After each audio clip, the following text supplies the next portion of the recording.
Bienvenue à C2G Talk, une série d'entretiens avec des professionnels éminents et des leaders d'opinion qui visent à explorer les défis de gouvernance soulevés par les nouvelles technologies de modification du climat. Je suis Mark Turner, consultant senior de communication auprès de la C2G et je suis aujourd'hui avec Ronnie Ronald Jumeau qui a notamment exercé dans les cabinets ministériels et comme ambassadeur pour les Seychelles, qui a également été ambassadeur itinérant du site Docs pour les océans, représentant de la délégation des Seychelles pour la conférence des Nations Unies sur les changements climatiques entre 2007 et 2021.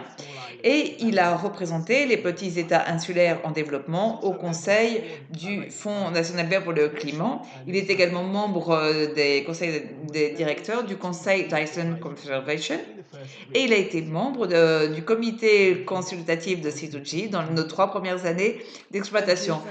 Bienvenue à C2G Talk. Merci, c'est moi qui suis ravie d'être avec vous. Je veux simplement dire que vous parlez en votre nom propre actuellement. Oui, je ne parle pas, je parle comme un conseiller indépendant car je ne suis plus maintenant dans le gouvernement. Commençons par le défi. Quels sont les impacts attendus des changements climatiques aux Seychelles et dans les petits États insulaires en général? Comment voyez-vous ce défi? Le changement climatique pour les Seychelles ainsi que pour les petits États indépendants en développement du monde entier, ça représente un danger déjà actuel et réel. Les Seychelles, tout comme beaucoup des petits États insulaires en développement, les PEID, ont une économie qui dépend du tourisme et de la pêche. Et ces deux secteurs dépendent de la nature et des effets des changements climatiques sur la nature. L'un des gros problèmes auxquels nous faisons déjà face aux Seychelles, c'est l'érosion côtière, ainsi que l'augmentation du niveau de la mer. Mais il y a d'autres problèmes qui sont liés et tout ceci affecte le tourisme et la pêche. On a également l'augmentation des températures des océans qui affectent les récifs de corail et la migration des poissons. Si les poissons s'en vont, on va avoir des problèmes. Nous avons des problèmes de sécurité hydrique, des changements de précipitation. Par exemple, les sécheresses sont de plus en plus longues alors que les pluies sont modifiées et c'est des épisodes plus intenses et plus courts, ce qui implique des inondations et des orages. J'aimerais corriger une idée fausse que l'on a sur les petits États insulaires. Lorsque vous voyez leur emoji, on voit une petite montagne de sable avec un cocotier au-dessus. Mais en réalité, beaucoup d'îles, même des îles qui ne sont pas toutes plates. Bon, évidemment, si l'on parle des îles comme les Maldives qui sont au milieu de l'océan ou des îles comme les Kiribati, les Marshall, etc., mais, et qui risquent d'être engloutis par les flots. Mais par exemple, les Seychelles, comme les Fidji et d'autres îles volcaniques, ont plus de relief. Toutefois, toute notre économie dépend de l'océan. Deuxièmement, 80% de notre population, 80% de notre activité économique est située sur les côtes, ce qui est donc à une très faible altitude. Donc, beaucoup de ces petits États insulaires pourraient devenir invivables sur le plan économique avant d'être engloutis par les flots. C'est-à-dire que si le niveau de la mer monte sur nos plages, est-ce qu'on a du temps pour ça? Non, parce que par exemple, si on perd les poissons, par exemple le thon va forcément, très certainement partir si les températures de la mer augmentent et si à cause des grosses vagues, par exemple, on n'a plus de récifs de corail et que ça emmène également le sable, les touristes ne viendront plus car ils viennent pour notre sable. Et alors à ce moment-là, on va plus rien avoir pour survivre. Donc on va avoir une île où on pourra vivre, mais avec un État qui sera en faillite. Et serait dans quel délai?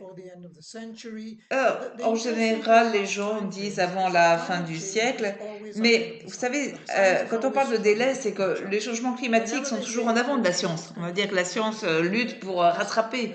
Et par exemple, regardez ce qui s'est passé lorsque l'on parlait de la fonte des glaces, de la calotte glaciaire. Et finalement, on découvre toujours que tout ça fond plus vite que prévu, que ce qui était. Donc, on lutte toujours pour rattraper ce retard. Par exemple, nous avons construit des îles artificielles, pas simplement, pas pour le changement climatique, mais parce qu'on avait déjà construit toutes les étroites franges côtières. Et donc derrière ceci, il y a des montagnes escarpées avec qui sont des montagnes recouvertes de forêts. Donc nous avons pris une mesure d'adaptation qui était donc de construire ces îles artificielles. À l'époque, quand nous l'avons construit, les Seychelles étaient un pays à revenu moyen. Désormais, nous sommes un pays à haut revenu. Et nous avons construit ces îles à partir de niveau de la mer qui était prévu. Mais finalement, et c'est les scientifiques ont augmenté ce niveau prévu. Et donc finalement, maintenant, vous allez voir que même sur ces îles artificielles, elles pourraient être vite recouvertes d'eau.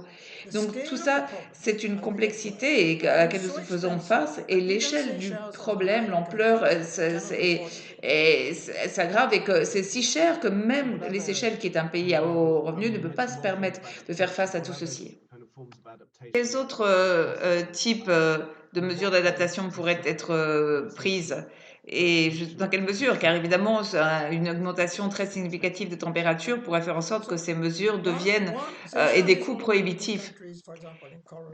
L'une des choses, c'est que les Seychelles, c'est un pays à la pointe pour la restauration des récifs coralliens. Et pas simplement, déjà des pépinières de coraux, in situ et ex situ, c'est-à-dire dans la mer et en dehors. Ce qui est intéressant, c'est intéressant aux Seychelles car euh, les plages sont primordiales pour les hôtels et donc les récifs de coraux protègent les plages. Et donc maintenant, on voit des hôtels de 5 étoiles qui font équipe avec des ONG afin de faire croître des récifs coralliens. Mais le problème, c'est que euh, c'est pas simplement on peut les faire croître ces coralles jusqu'à un certain point d'augmentation des températures marines. Donc il y a des coraux résilients à la température, on les connaît, mais il faut voir que les différents types de coraux ont différents types d'écosystèmes et il y a différentes espèces en quelque sorte. Donc sur les plages, sur nos îles granitiques, où nous recevons les touristes, nous avons utilisé ce qu'on appelle le rock armoring, c'est-à-dire comme un blindage des rochers, donc qui font comme des brises là, mais ça imite comme l'eau qui arrive sur les plages. Et c'est une façon de protéger et empêcher que le sable se mette dans les coraux. On essaye, par exemple, pour la sécurité hydrique, qui est un thème important, il faut voir qu'on reçoit un nombre de touristes qui est 3 fois celui de notre population. Ce qui implique qu'on va devoir utiliser beaucoup d'eau, évidemment, et comment on va l'importer, la faire venir, car la sécurité hydrique fait qu'on n'a pas une assez grande capacité de stockage pour les pluies. Donc, il y a par exemple une forme d'adaptation qui est très chère, qui est le dessalement des eaux de l'eau de mer. Et donc, jusqu'à présent, ces usines de dessalement utilisent des combustibles fossiles. Donc, c'est une augmentation des combustibles, des émissions, et qu'il est un des problèmes du changement climatique, et qu'on a donc ce problème pour vouloir résoudre cette question de la sécurité hydrique. Pardon, oui, une chose également je vais revenir là-dessus, c'est que maintenant on essaye aussi d'être un leader mondial en solutions fondées sur la nature, qui sont à la fois des mesures d'atténuation et d'adaptation, et on en reparlera.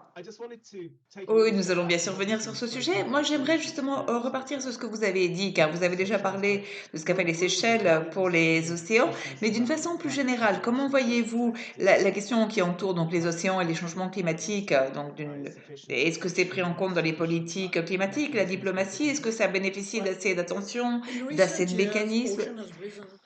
Au cours des dernières années, les océans ont été à l'ordre du jour, mais pas nécessairement pour les bonnes raisons. c'est un peu la pointe visible de la question de l'extraction minière sous-marine qui doit être résolue. J'ai parlé avec, avec différents pays d'Afrique ou de l'océan Indien, et je suis consciente du fait que certains pays ont de l'intérêt dans les océans en raison des richesses qui contiennent pas simplement de la pêche, mais justement de ce qui va être nécessaire pour la transition énergétique. Et donc pour remplacer par d'autres ressources, d'où cette question de l'extraction. Et il y a de plus en plus donc de pétrole et de gaz en jeu, en dépit du besoin de les ralentir. Et donc le monde en développement veut de plus en plus extraire du pétrole en raison des défis face auxquels ils sont. Et prenons par exemple les petits États insulaires en développement, nous sommes des producteurs de ressources pétrolières. Et donc, si sur notre île, on dépend du tourisme et des pêches et que le tourisme arrive à une certaine capacité maximale, quand on l'a atteinte, on ne peut pas avoir plus de tourisme. Et si par ailleurs la pêche est en déclin total, qu'est-ce qu'on fait dans ce cas-là? Ben, on va chercher du pétrole. Et qu'est-ce qu'on fait dans ces cas-là autrement? Donc, ce sont des décisions que les petits États insulaires doivent prendre. Et la plupart des actions climatiques et le, et sont de mieux en mieux compris, mais malheureusement, jusqu'à ce qu'on ait vraiment vu si on allait continuer l'extraction minière sous-marine ou pas, moi je suis contre, hein, euh, mais car les Seychelles doivent balayer ces options. Moi, c'est plus à moi maintenant de m'occuper du gouvernement de ce pays, mais euh, c'est incroyable comme l'océan donc a obtenu un certain succès. Il y a eu par exemple un accord qui protège la biodiversité au-delà des frontières des juridictions en eau profonde. On a eu des décisions sur pour avoir des subventions pour la pêche. Donc il y en a eu des gains jusqu'à présent et des réussites, mais la gouvernance n'est pas assez en place pour le moment. Est-ce que l'on pourrait maintenant parler de la diplomatie des pays à la COP, qui a attiré beaucoup d'attention cette année avec des raisons que l'on connaît, mais il y a la question des inventaires, bien sûr, mais chaque année, on a l'impression que c'est la COP la plus importante, mais on a vraiment l'impression que c'est une COP très importante.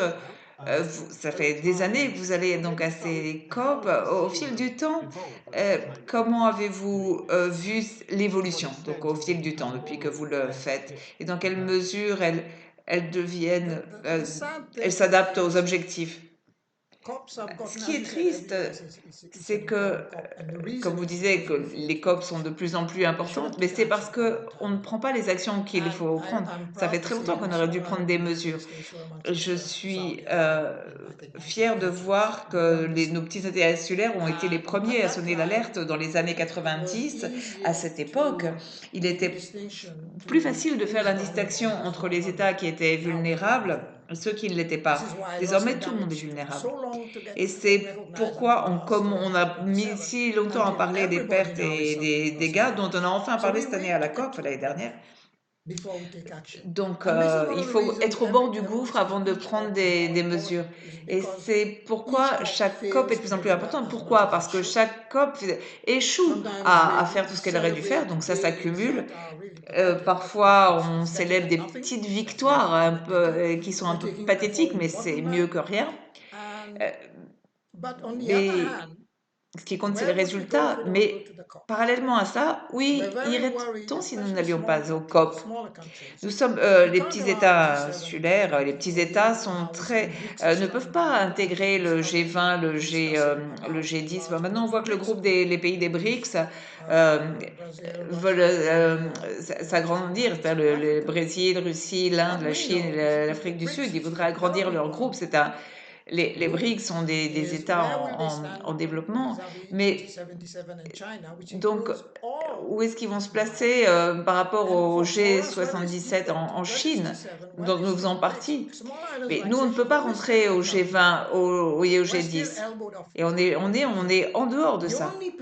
On ne peut pas s'asseoir autour de la table. Donc le seul endroit où on peut parler, et personne ne peut nous faire taire, ou nous interdire d'aller, c'est aux Nations Unies. Les Nations Unies, c'est la seule chose que nous avons. C'est le seul endroit où tout petit État indépendant du monde peut faire entendre sa voix et on ne peut pas les faire taire. Bon, parfois, il y a certaines tentatives de faire taire quelqu'un dont les propos ne plaisent pas, ça je l'ai vu. Mais bon, c'est le seul endroit où on peut faire entendre notre voix et, où on peut se ressembler aussi. Et les petits États insulaires et les petits États peuvent se rassembler là. Et le plus grand rassemblement pour les négociations, ce sont les COP. Bien sûr que les COP sont au cœur, on va dire, un peu des débats. Pour les petits États insulaires, ils représentent quelque chose de très important et émotionnellement parlant également. Mais dans quelle mesure pensez-vous que vous pouvez influencer sur les résultats de la COP, vous, les petits États insulaires? Regardez l'histoire des COP. Et ça aboutit au protocole de Kyoto, et y compris les pertes et dommages, les pertes et préjudices. Et ça a été donc obtenu par la COP. Nous avons l'expérience, nous, les petits États insulaires, où on est d'abord ignoré, ensuite on se moque de nous, et enfin, lorsque l'on a dit devient une réalité, alors là, on est pris au sérieux, on est regardé autrement. Regardez l'une d'une plus grande réussite de la COP27, c'est les pertes, le fonds pour les pertes et dommages, pertes et préjudices. Nous, ça fait plus de 30 ans que l'on parle des pertes et dommages. On a été les premiers et ça a mis 30 ans à être accepté. Vous voyez ce qui s'est passé en termes de changement climatique pendant ces 30 ans? Et même lorsqu'il a été accepté à la COP27, ça a été parce qu'il y a eu une certaine manœuvre et l'Union européenne a abandonné le groupe qui résistait et a laissé les États-Unis un peu seuls et gênés parce que ne voulaient pas adhérer à ce fonds et rejoindre ce groupe. Mais en réalité, nous avons vraiment ce fonds, c'est déjà quelque chose. Maintenant, la question, c'est de voir si l'argent va arriver dans ce fonds. Donc, qu'attendez-vous de la COP 28 en quelques mots? C'est que ce fonds, justement, soit opérationnel et soit approvisionné. Toutefois, les personnes qui ne connaissent pas bien la COP vont dire que, enfin moi je vais dire que je ne pense pas qu'on ne peut pas avoir ce fonds opérationnel quand on n'a pas encore reçu, et quand les pays riches, pardon, n'ont pas encore versé les 100 milliards de dollars qu'ils avaient promis à Copenhague d'ici à 2020, à l'époque donc. Même s'ils avaient apporté ces 100 milliards, on demanderait le double de ce fonds pour le fonds d'adaptation, mais même s'ils mettaient tout ceci dans les ressources, en réalité, les besoins sont de l'ordre de milliers de milliards. C'est-à-dire qu'il faut passer de milliards à milliers de milliards. Et donc, ils vont dire qu'il n'y a pas assez d'argent public. Ok, nous comprenons. Il y aura peut-être besoin du secteur public, privé, pardon, et de la philanthropie. Mais s'il y a une vertu, on va dire, du Covid-19 et de la guerre en Ukraine, et ce que nous a montré, c'est que on peut mobiliser de l'argent assez vite lorsque l'on veut. C'est une question de priorité. Avec le Covid-19, non seulement l'argent a été mobilisé, mais les pays riches ont acheté plus de vaccins que de ceux qu'ils avaient besoin pour toute leur population. Alors qu'à ce jour, la plupart des personnes en Afrique ne sont pas vaccinées. Donc l'argent est là. Il y a l'argent, et puis il y a la question de la suppression progressive des combustibles fossiles. Oui, bien sûr. Sur les combustibles fossiles, ce que On aimerait au moins qu'il y ait un appel and fossil d'ici fuel à subsidies as 2030 au quickly as you plus can. If you can tard. do it tomorrow, we would like that. Et la question des And the next subventions le plus discussion vite is possible other aussi. fossil fuels. Et After all, the puis, et president la said prochaine discussion, stopping c'est the fossil fuel c'est si ce qu'on fait des combustibles fossiles, car regardez qui va être le prochain président de la COP, c'est un producteur de pétrole. Donc, si on revient donc, aux questions du réchauffement à 1,5 degré, là, il y avait le slogan de la COP, 1,5 degré pour rester en vie, et ça a attiré beaucoup d'attention également quand l'Organisation météorologique mondiale a dit qu'il y avait 2 tiers de chances de dépasser cet objectif, du moins provisoirement, c'est 1,5 degré pour ensuite redescendre. Donc, dans quelle mesure le 1,5 degré, le réchauffement, if you look on est either encore side of notre objectif dans nos 1.5, we politiques et constantly autres? now need one degree, right? Si 2 degrees is maintenant not enough. on est déjà, regardez, on est déjà à 1 degré. 2 degrees 2 degrés, all c'est all beaucoup of the sky. trop dangereux. 1.5 Avec 2 about degrés de 70% réchauffement, at 2 degrees, some tous les 90%. récifs coralliens meurent. So À 1 degré if you 5, say, on a well, we're going to go for 2 degrees, you 70% qui might as well meurent. Avec 2 degrés, c'est 90%. might as Donc well si on va vers 2 wipe degrés, coastal countries on and raye river certains delta pays et countries. certaines îles de la 2 carte, degrees les is pays just not côtiers, acceptable.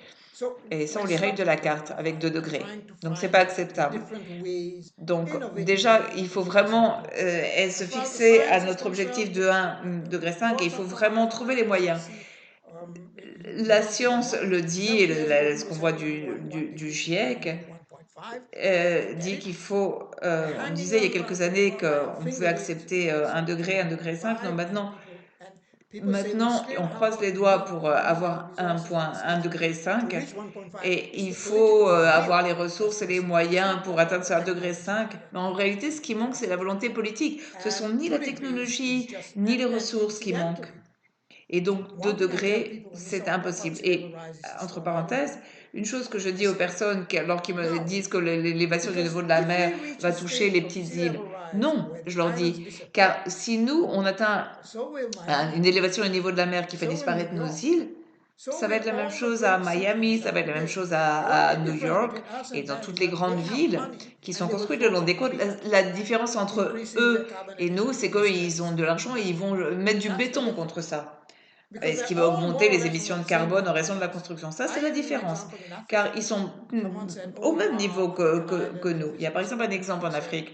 what will happen in Alors on me dit, Delta? les petites îles You need to africaines, vous forget avez ce this because problème. it exists Et moi, je leur dis, elsewhere. et alors regardez un peu le Just that much. delta du Nil, qu'est-ce And qui se Europe passerait doesn't want you to forget avec, the avec delta ça? because what's En prenant happening que about ça. people crossing the Et Mediterranean and migrants, l'Europe ne veut pas it que ça look like a arrive, car picnic maintenant now on voit les compared gens to qui what traversent la was just Méditerranée, les the Nile migrants, mais Delta ça a l'air d'un and it is pique-nique avec ce qui sinking se because passerait of si people. il y avait le problème avec le delta du Nil. Et déjà, il y a des problèmes avec les nappes aquifères dans le Nil. Donc pour en revenir au 1,5 degré, et bien entendu, la première chose, c'est d'arrêter les émissions, mais il y a également d'autres approches qui... Si donc on veut refaire redescendre la température, l'élimination du CO2 est quelque chose d'essentiel. Et bien entendu, il faut abaisser les émissions, mais il faut également nettoyer la pollution du CO2 qui est déjà dans l'atmosphère.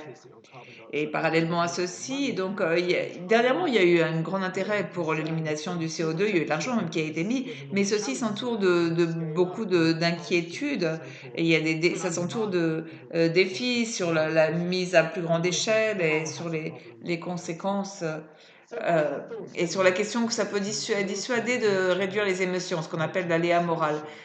Donc, vous avez, parlé des solutions fondées sur la nature. Quelle est votre intuition sur ceci, sur ces deux grandes approches And one thing we're going to see technologiques et fondées sur la nature? on CCS, carbon Ce capture que l'on va and voir à storage. la COP 28, on va parler de captage et stockage du carbone. Les As an pays island, producteurs de this pétrole sont d'ailleurs not très just enclins à as a ceci. small island, but Donc, more importantly, en on tant this que subject, personne qui as a vit large ocean sur state, une île et sur I ce would point sujet, to the et en fact tant that que the biggest État carbon insulaire, sink in the world is je nature. dirais que I'm le not plus saying we're grand not going to puits need de all the carbone du other monde, different c'est la technologies that nature. are being needed, Je ne dis pas either qu'on to n'a pas keep besoin, qu'on va pas avoir carbon besoin de out of the certaines atmosphere technologies, or to reflect que ce CO2 soit pour radiation in the éliminer du atmosphere. I'm not carbone de saying that. l'atmosphère ou pour Before we do that, refléter du rayonnement solaire dans all l'espace. Je ne this dis pas ça, mais complexity avant de faire ça, avec toutes les complexités que cela implique, pourquoi on ne répare pas les préjudices que l'on a causés à la nature?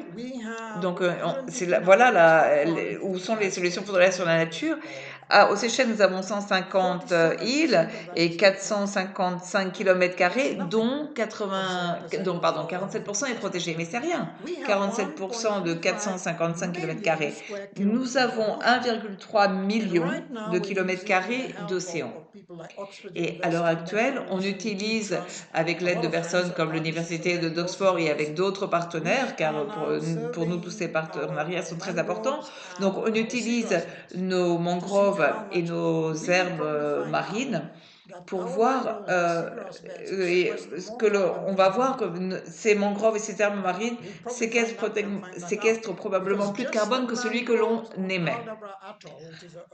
Car juste la mangrove qui est autour de l'un des atolls qui est protégé par l'UNESCO, par le patrimoine de l'UNESCO, rien qu'avec cet atoll, on séquestre, je ne sais plus, j'ai plus le pourcentage en tête de nos émissions, mais c'est un pourcentage significatif. Donc si on pouvait faire ceci avec, donc dans le reste des océans, il y aurait beaucoup de causes avantages à le faire, quoi avantage. Et je pense que c'est intéressant pour cette raison. Pour pouvoir séquestrer du carbone dans les fonds marins ou dans la forêt, il faut protéger ces ressources naturelles.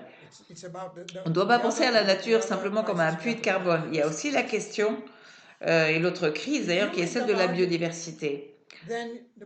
Si on met cet argument en avant, alors les personnes qui sont impliquées dans la biodiversité, dans ces processus et ce secteur, ont de bonnes raisons d'inciter à l'action climatique. Et les personnes qui sont impliquées dans l'action climatique ont une raison d'inciter à la protection de la biodiversité. Et dans ce cas-là, on préserve tous la biodiversité et la nature, et on devient tous des militants et des activistes du climat. Mais c'est bon pour les moyens d'existence, la sécurité alimentaire, les objectifs de développement durable. Lorsqu'on voit beaucoup des objectifs de développement durable, les ODD, il y a la préservation de la nature qui est au centre de ça. Donc si on voit ça à travers le prisme étroit de la COP, et l'un des échecs d'ailleurs de la COP, on aurait dû avoir cette approche il y a longtemps et on serait beaucoup plus en avant, en particulier si on utilisait la Terre comme un plus grand puits de carbone. Une occasion commerciale pour les Seychelles de vendre des crédits carbone qui viennent de la restauration des mangroves, par exemple. Oui, c'est l'idée, mais il faut qu'on travaille sur les crédits carbone. Il y a eu beaucoup de travail qui a été fait, mais il y a également des préoccupations sur le côté des marchés du carbone, et certains ne sont pas crédibles. On aimerait travailler là-dessus, mais l'idée, bien sûr, c'est de miser sur le carbone bleu, le marché du carbone bleu, et c'est l'une des façons de lever des fonds, car lever des fonds du marché du carbone pour préserver la nature, et ça renforce notre tourisme. Parce que c'est pour ça que les personnes viennent aux Seychelles. Et donc ça protège aussi la pêche, car ça protège également le stock des poissons. Donc, bien sûr, il y a des co-avantages qui sont essentiels pour la sécurité alimentaire, etc. Mais il y a également un danger peut-être à miser trop sur la nature et à trop s'appuyer sur la nature. Et on voit beaucoup d'allées et venues, en particulier avec le boisement et le reboisement. Certains disent ah, c'est la réponse. Ensuite, on revient dessus et il faut. Donc, est-ce que vous avez également vu cela avec le carbone bleu? Le carbone bleu n'est pas encore aussi développé. L'avantage, c'est qu'on apprend de ce que l'on a fait jusqu'à présent avec le marché du carbone. Et c'est vrai car selon les scientifiques, la nature ne peut prendre que 30-37% des émissions d'ici à 2030. Donc il y a des limites, bien sûr. Et par exemple, prendre soin de la nature, non seulement peut aider à la sécurité alimentaire, mais ça peut aussi affecter la production alimentaire, par exemple, on l'a vu avec la bioénergie, par exemple, et des forêts qui remplacent des plantations, etc. Donc tout ça est très complexe. Mais ce que je dis, c'est que si on s'embarque dans la conception de technologies vous nous mettez en dehors de la discussion, vous nous fermez la porte. Pourquoi, enfin, pourquoi ne pas s'assurer, je veux dire, pourquoi est-ce que le processus climatique ne s'assure pas oui, c'est-à-dire que l'action climatique ne consiste pas à nous diviser en différents groupes, mais il faut voir ce que chacun peut faire. Et ce que va faire les îles, c'est la nature. Et donc, mettez-nous autour de la table. Car non seulement on va se sauver nous-mêmes comme ça, mais on va, en faisant ça, on va sentir qu'on fait partie de la solution et que l'on a quelque chose à faire. Si vous allez refléter la lumière rayonnement solaire dans l'espace, là, on est en dehors du débat. On espère bien sûr avoir notre mot à dire sur la gouvernance, on l'espère. Mais on ne va pas avoir notre mot à dire dans la technologie en tant que telle. Justement, abordons cette question. Vous parliez justement de la modification du rayonnement solaire qui est pour refléter du rayonnement solaire dans l'espace pour abaisser les températures. Et ce qui attire le plus d'attention, et c'est l'injection d'aérosols dans la stratosphère qui imite l'effet d'une éruption volcanique en reflétant, en mettant des particules dans l'atmosphère. Mais il y a d'autres approches. Et par exemple, en Australie, ils essayent de voir s'ils peuvent protéger les récifs coralliens avec l'amincissement des nuages marins. Il y a d'autres, ça fait partie de la modification du rayonnement solaire. En général, on voit de plus en plus des personnes qui viennent des États insulaires qui sont impliquées dans la recherche de ces technologies et ça peut faire partie de la gouvernance et ça implique aussi la science. Donc, qu'est-ce que vous en pensez? Est-ce que vous appuyez cette idée de la recherche dans ces technologies? Euh, Ce qui me préoccupe, c'est que me demande si c'est pas un peu de la poudre aux yeux, alors que l'on pourrait plutôt déployer nos efforts et mieux les utiliser en allant vers d'autres domaines et pour profiter justement de prendre peu de négociateurs que nous sommes dans nos pays par rapport à d'autres pays, pourquoi on ne renforce pas ces domaines? Car maintenant, par exemple, aux Seychelles, nous avons fait un plan pour protéger 30% de nos océans. Et l'une des meilleures choses, c'est qu'on n'avait jamais fait autant de recherches marines auparavant aux Seychelles. Et la dernière fois que j'ai regardé, sur 9 chercheurs qui avaient obtenu des bourses pour ce projet, il y en avait 7 qui étaient des femmes. Donc c'est une question de genre, ça implique la jeunesse, donc c'est une progression sur les questions de parité, donc c'est fascinant. Mais le fait est qu'on ne peut pas les faire sans des partenaires évidemment fiables. Et plus on va vers des solutions qui exigent euh, des technologies plus compliquées, et on peut pas utiliser finalement ce qu'on a, on peut pas empêcher une personne qui va faire des études de trouver un financement pour ses études, une bourse, etc. Non, bien sûr, on peut pas l'empêcher d'étudier. Mais c'est en tant qu'insulaire, ce qui m'inquiète, c'est de voir où est-ce qu'on place le mieux nos ressources. Et si on va aller dans la stratosphère ou de l'atmosphère et commencer à pulvériser les choses, et c'est très improbable qu'il n'y ait pas de conséquences, ça nous préoccupe et on est encore plus préoccupé parce que si les personnes mettent des substances dans les océans, parce que ça implique sur les courants océaniques, donc sur le changement climatique, etc., ça réchauffe les océans, et ça nous rend encore plus préoccupés. Lorsque l'on sait qu'on n'a pas assez de capacité et de savoir pour faire face aux défis face auxquels nous sommes aujourd'hui. Et c'est justement une question qui est de gouvernance. J'entends bien ce que vous dites, mais on a déjà vu une start-up des États-Unis qui a entrepris ce qu'elle a revendiqué comme étant une expérience de modification du rayonnement solaire. Ils l'ont fait au Mexique.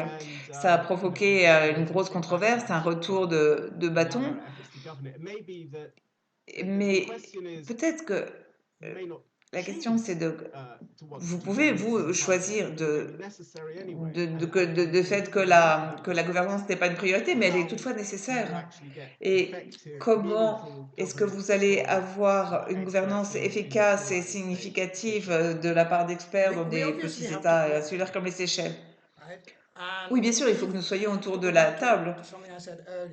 Pour revenir à ce que j'ai dit tout à l'heure, l'histoire de l'ECOPS nous ont montré que les petits États insulaires sont à la pointe de beaucoup de choses, sont très novateurs. Beaucoup de ces petits États, des décisions pionnières sont venues de nous.